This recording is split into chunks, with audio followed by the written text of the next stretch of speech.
Finally, good to be back. Hello everyone, my name is Tanya Watsiwajana and welcome back to Retransbyte, this time Croydon, the London bus simulator. Croydon's a cult classic in the community and it's for good reason. In the game you can drive buses and trams, and you can even be a passenger, and because of that I'd rather like to talk about it like it's Vamos.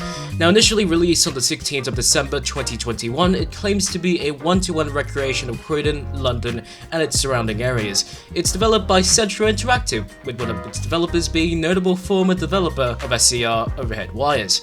The game is very popular with over 45 million visits, and that's sadly around 22 times more Vamos's. Now, over the years, it has seen many huge content and milestone updates that have made the game more realistic and relevant with the latest Roblox technologies, most recent of which are the stages of Croydon Redefined, where they hit version 2.0 and did a full revamp of the map itself, the game's user interface, and buses, etc.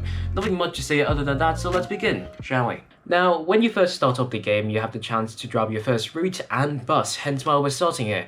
Now, something surprising I would like to know beforehand is how the game has its own avatar editor, forcing you to use Roblox's anthropomorphic character designs, layered clothing, and some other stuff in tech. While it's a limiting factor to some Roblox players, I believe it's understandable in an effort to make the game a bit more realistic. Oh dear, we're getting off track here.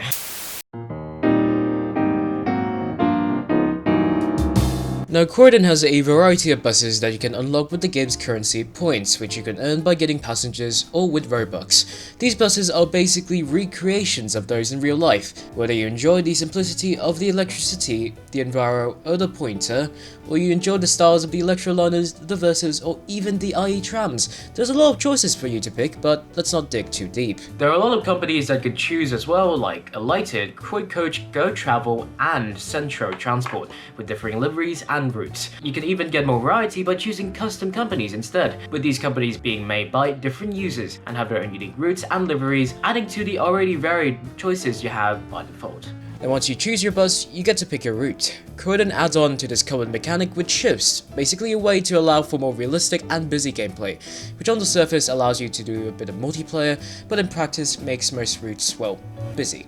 Now outside of that, you can also have your numbered routes and some other ones that are either accessible during a given time or with a Croydon Plus or Pro subscription, more about that later. Now the buses are relatively simple to drive and they really have a decent amount of realism baked inside of it.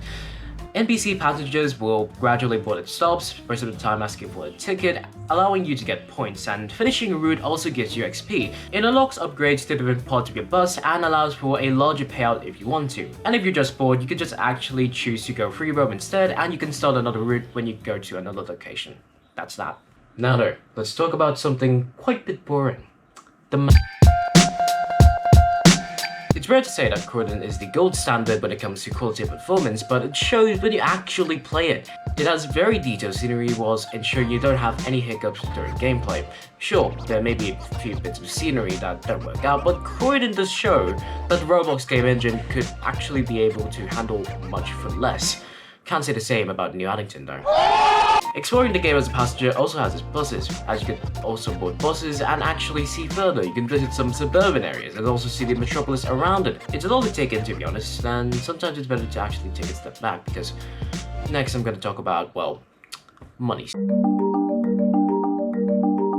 Croydon is a game that has monetization, not just through its points, but also through their Croydon Plus and Pro subscriptions. These allow for additional features, routes, etc., whilst not impacting the experience for free players. While these features may be simple most of the time, such as radio, quick ticketing, etc., sadly, the subscriptions prices are a bit unreasonable to some people who don't play the game that frequently due to them not corresponding to the features. Even if we account for regional pricing, most plans for Pro start off at around 500 Robux, half of that of SCR's 1000 Robux Game Pass. While it is a price that can support the developers, I fear that this practice could lead to other developers following suit. But let's not take it too seriously, because after all, playing the game for free is already fine by itself, and they intentionally make these plans for those who play the game very frequently. Now let's talk about other features. Now, one rarity is that Croydon is one of those few games that has trams, but sadly, because of how outdated they are, you can only just see the tracks and you can't really run trams on them. Moving on, buses have automated announcements, but if you're driving, you can also activate those manually through going to bus functions.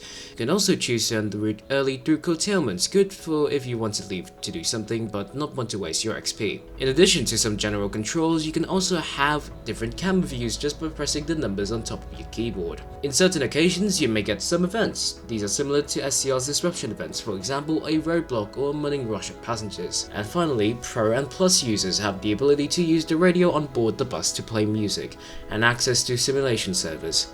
Simulation servers aim to make the game more realistic, and they are a bit more akin to strict roleplay sessions. And finally, we can't forget about the community. Croydon's just one title of Centro, but as you've seen with custom companies and all that, there's a lot of ins and outs inside the community and a lot to talk about, but let's play it simple. Centro's group has over 63.8 thousand members, and their Discord server has around 19.3 thousand. The Discord server is not really much of a sight to behold, but you could do a lot of stuff on there, and some few unlockable challenges you can unlock with, well, you get the idea. Now about content creators. A lot of people actually cover Croydon. Many YouTubers like Aerospotter, Couple Travel, and even Seniac have covered this game before, and it's often a very common stereotype that they actually cover sneak peek videos. They make sneak peek videos for a living, sadly, but that's that. I can't really think of much to say anymore. And that's that. Now on the surface, Croydon is a very boring and simple game, but when you play it, it's amazing how much you can do. It's been a long time coming for me to review this game, and it really sets an example for a bus game because it's realistic and really has the largest set of features for a game in its genre.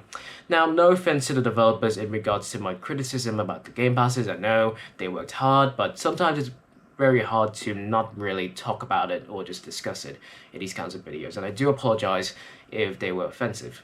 And yeah, that's about it for Croydon, and that's it for another episode of Transvibe. I still don't have any ideas, so do comment if you have one. But yeah, thanks for watching. Bye bye.